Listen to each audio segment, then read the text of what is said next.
The sustainable goal is the elimination of the middle class. The world cannot support 6 billion people.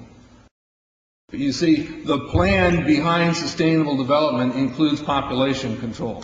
It's a program for land use control, education control, and population control. The leaders of the sustainable movement say that the world's human population should not exceed 500 million people. That's a 93% reduction of today's population levels.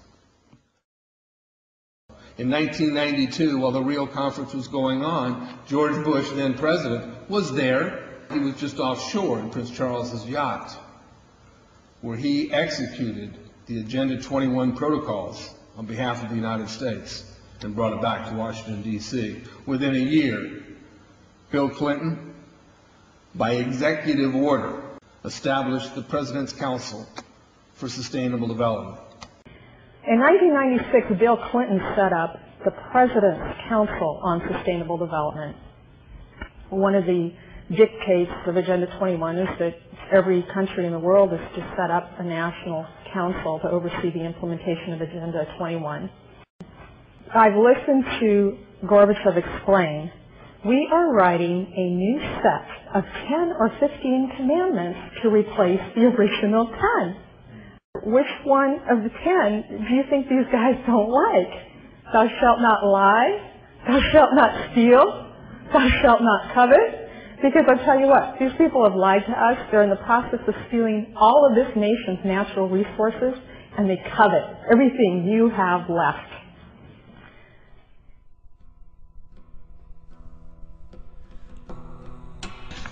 To explain the map, the red are areas that are to be off limits to human beings. If you live there, you won't. The yellow areas are the areas for major control of all human activity. If you live there, you won't.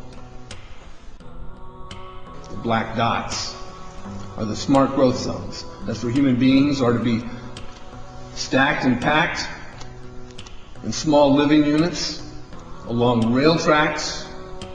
The smart growth program ultimately has jobs assigned and children cared for by the state.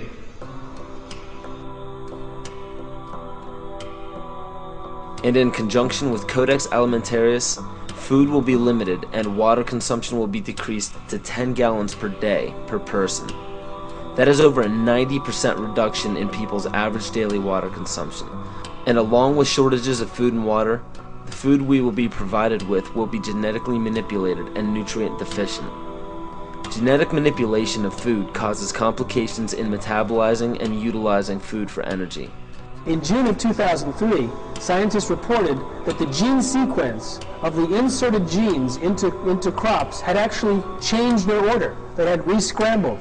So the genetic inserts are not stable. Another laboratory confirmed this and found that it had changed in the same varieties in different ways that they had tested. So not only is it unstable and changing, it's not even uniform in the way it's changing. This is incredibly dangerous. Nutrient deficiencies due to Codex's planned vitamin and mineral ban will cause billions of preventable diseases. Both of these will ultimately lead to billions of deaths. The question is then, how do they do it? How in the world are they getting this agenda from the international level down to the local level?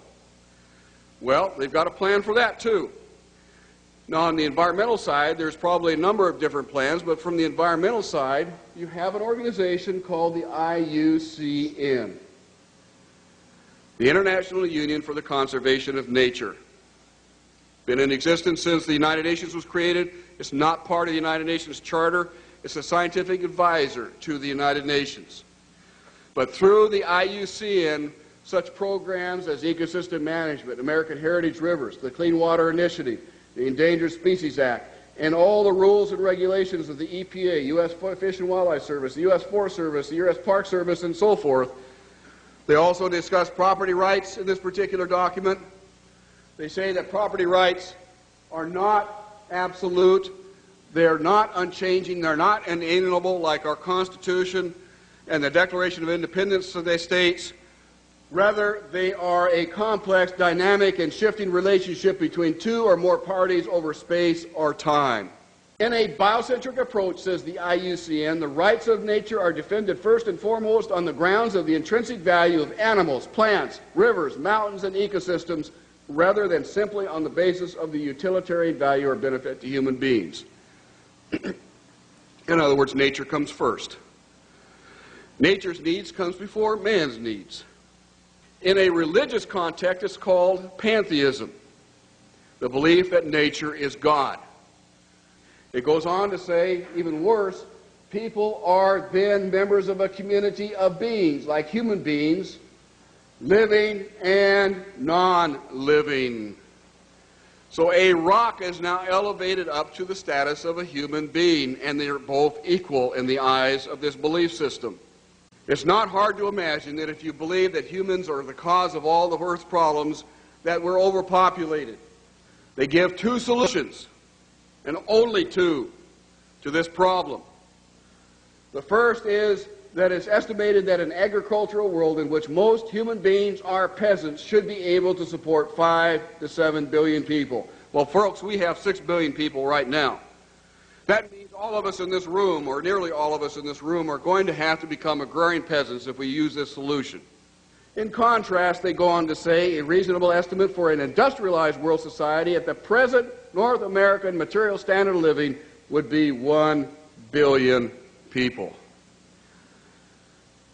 So if we wanted to maintain our current standard of living, we would have to reduce the Earth's human population by somewhere around 70%. In 1970, just 3 years after the publication of the Iron Mountain Report, which calls for, if we're going to create a world government, we can no longer use war as a mechanism to cause fear amongst populations and therefore allow us to control the behavior of populations through fear. And they settled on, in 1967, in their publication called the Iron Mountain Report, the environmental holocaust. In 1970, 3 years after that publication, Foreign Relations began to publish a series of articles describing the ecological holocaust that was facing the world. And in this particular issue, the first issue done by George Kennan to prevent a world disaster, where it sums up in 3 points that the eco-crisis is a global threat so great that it endangers all of life on Earth.